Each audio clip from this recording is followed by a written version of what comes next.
montrer comment faire les beignets.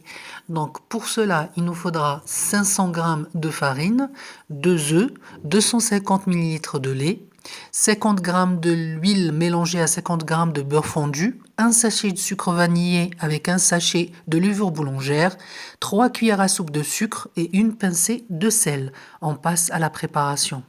Donc vous allez commencer par mélanger le sucre, le sachet de sucre vanillé avec le lait tiède et la levure boulangère. Remuez un tout petit peu.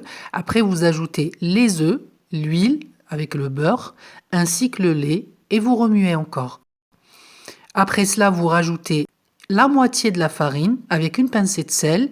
Vous remuez la pâte ou avec les mains, c'est ce que j'ai fait moi. J'avais remué avec les mains, c'est pas très pratique, mais vous pouvez utiliser ou le pétrin ou un fouet.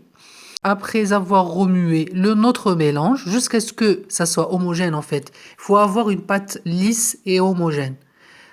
À ce moment-là, vous rajoutez le reste de la farine. Il faudra qu'on puisse former une pâte, mais la pâte doit être collante. Moi, j'ai rajouté aux 500 g l'équivalent d'une autre poignée, une poignée de main de farine, pour que j'ai pu en fait ramasser la pâte et avoir cette texture qu'on voit sur la photo.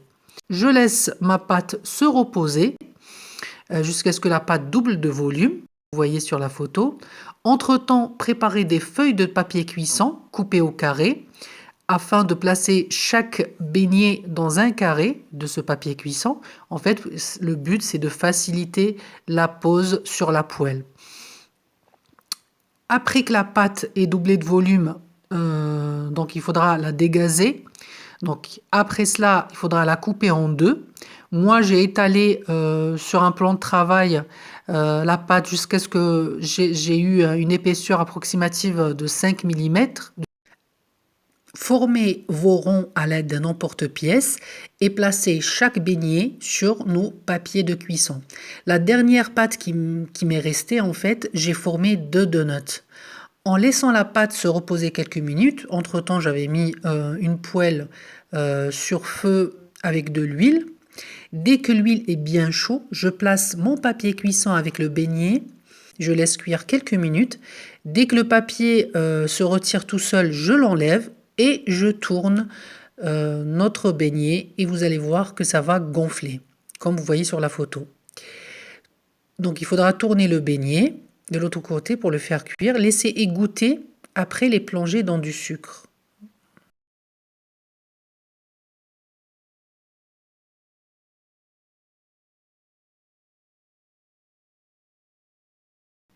Pour remplir les beignets de confiture ou de la Nutella, vous pouvez utiliser ou la douille ou un ciseau, comme moi j'ai fait. J'avais utilisé un ciseau, j'ai fait un petit trou pour m'aider à mettre du chocolat à l'intérieur ou de la confiture. Nos beignets sont prêts, comme vous voyez sur la photo. Je vous dis merci d'avoir visionné ma vidéo. À la prochaine. Bon appétit. Au revoir.